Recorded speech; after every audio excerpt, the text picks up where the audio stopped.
Hello दोस्तों, cancer के patients या ब्रेन ट्यूमर के पेशेंट्स में अक्सर सर दर्द होना एक इम्पॉर्टेंट प्रॉब्लम है।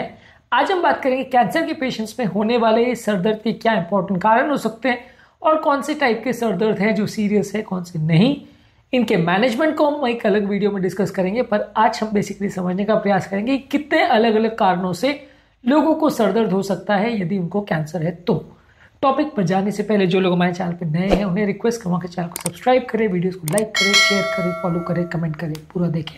टॉपिक इंपॉर्टेंट है इसलिए अंत तक देखिएगा। चलिए शुरू करते हैं इंपॉर्टेंट वीडियो।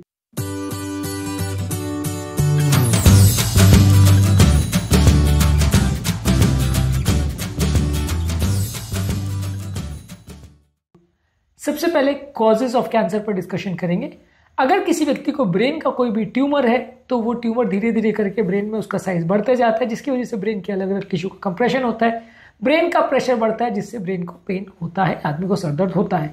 इसके अलावा यदि कोई ऐसा ट्यूमर है जो ब्रेन में स्प्रेड कर रहा है, मेटास्टेसाइज कर रहा है, यानी उसके छोटे छोटे टुकड़े ब्रेन में जा रहे हैं, तो उसको मेटास्टैटिक कैंसर बोलते हैं। ये कैंसर भी ब्रेन में जाता है, ब्रेन में स्प्रेड करता है, ट्यूमर का साइज बढ़ता है, ब्रेन का इंट्राक्रैनियल प्रेशर बढ़ता है, जिसकी वजह से लोगों को सर दर्द होता है। इसके अलावा कैंसर के पेशेंट में कई बार इंट्राक्रैनियल प्रेशर बढ़ने की वजह से भी कई बार स्कल पर कई बार कंप्रेशन होता है। कोई भी कैंसर अगर स्कल को कंप्रेस करता है तो वैसे लोगों को भी कई बार इंट्राक्रैनियल प्रेशर बढ़ने की वजह से नौजिया, वॉमिटिंग होता है। कोई भी तरह का कैंसर जो कि स्किन पे या ब्रेन पे या उसके आसपास के एरिया में है, वो कैंसर जो है ब्रेन पर कंप्रेशन कर सकता है, जिससे लोगों को सर दर्द होना काफ़ी कॉमन होता है। ब्रेन का प्रेशर बढ़ जाता है, ब्रेन का प्रेशर बढ़ना कई बार जानलेवा भी हो सकता है।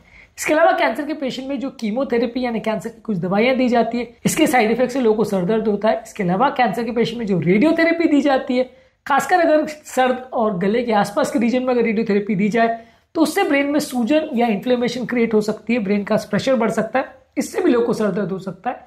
कई बार लोगों को अलग अलग तरह की टारगेटेड कीमोथेरेपीज दी जाती है कैंसर सेल्स को मारने के लिए। ये भी इनके साइड इफेक्ट प्रोफाइल में सर दर्द एक इंपॉर्टेंट चीज है जो कई बार लोगों को होता है। कुछ लोगों को कुछ मेडिसिन के साइड इफेक्ट से, खासकर जो स्टेरॉइड्स है, कैंसर की मेडिसिन है, या कुछ उल्टी को कम करने वाली दवाइयां, इनके साइड इफेक्ट से लोगों को ट्रिगर होता है हेडेक।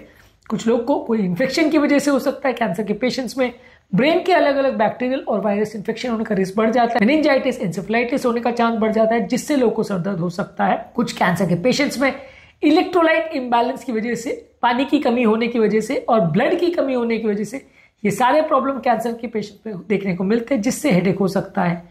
कैंसर के पेशेंट में साइकोलॉजिकल प्रॉब्लम्स होते हैं, यानी स्ट्रेस और एंजाइटी होता है, डिप्रेशन होता है, इससे भी लोगों को टेंशन टाइप हेडेक हो सकता है। इसके अलावा कैंसर के पेशेंट में साइनसेस में कंजेशन होने की वजह से, आंखों में दबाव या स्ट्रेन पड़ने की वजह से और दांतों के कुछ इश्यूज होने की वजह से सर दर्द हो सकता है। ज्यादातर किसी को अगर गले में या सर में अगर कैंसर हो तो ये सिम्टम्स देखने को मिल सकते हैं, या गले और सर के आसपास अगर कोई रेडिएशन थेरेपी दी जाए तो लक्षण देखने को मिल सकते हैं। ज्यादातर इन कैंसर्स के टिपिकल कैरेक्टरिस्टिक फीचर क्या है? ज्यादातर जिस पर्टिकुलर एरिया का कैंसर है वहां पे ज्यादातर ये सर दर्द देखने को मिलेगा। इनका इंटेंसिटी ज्यादातर माइल्ड हो सकता है या सिवियर हो सकता है, किसी में माइल्ड किसी में सिवियर हो सकता है। अलग अलग टाइम पे सेम व्यक्ति में भी अलग अलग इश्यूज हो सकते हैं। ज्यादातर इस तरह के कैंसर के साथ नौजिया यानी उल्टी जैसा लगना, वॉमिटिंग यानी उल्टी होना, विजन में कुछ चेंज होना, धुंधलापन दिखाई देना, चक्कर आना, या ब्रेन से संबंधित कुछ न्यूरोलॉजिकल डेफिसिट्स देखने को मिल सकते हैं। तो ये इंपॉर्टेंट लक्षण है जो कैंसर से संबंधित या ब्रेन ट्यूमर से संबंधित सर दर्द में हो सकता है।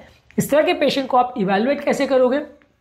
ज्यादातर अगर किसी व्यक्ति को ट्यूमर कैंसर का प्रॉब्लम है और वो आपको सर दर्द की हिस्ट्री दे रहा है या कोई पर्टिकुलर चीज के बाद को सर दर्द बढ़ रहा है, तो आप उसको स्पेसिफिक इवैल्यूएट करोगे, ब्रेन का स्कैनिंग वगैरह करोगे, सीटी स्कैन और खासकर ब्रेन का एमआरआई, जो कि बहुत अच्छी आपको इमेज देगा और बताएगा कि ब्रेन में कोई ट्यूमर है, कैंसर तो नहीं, कोई नया स्प्रेडिंग कैंसर तो नहीं हुआ है ब्रेन में, इसके बारे में जानकारी देगा।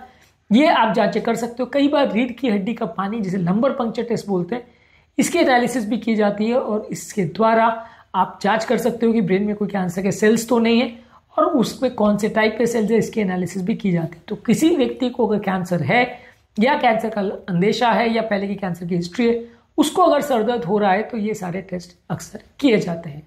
आज के टॉपिक में हमने बात करी कैंसर के पेशेंट में सर दर्द से संबंधित क्या इंपॉर्टेंट इश्यूज होते हैं और कैंसर के किस किस पेशेंट में किन की कारणों से सर दर्द हो सकता है। अलग एक वीडियो में हमने बात करी कि कैंसर के पेशेंट में सर दर्द को हम कैसे मैनेज करते हैं, उस टॉपिक को भी जरूर देखिए। उम्मीद करूंगा कि आज के टॉपिक में कुछ नई बातें जानने को मिली होगी। जो लोग हमारे चैनल पर नए हैं उन्हें रिक्वेस्ट करूंगा कि चैनल को सब्सक्राइब करें, वीडियोस को लाइक करें, शेयर करें, फॉलो करें, कमेंट करें, पूरा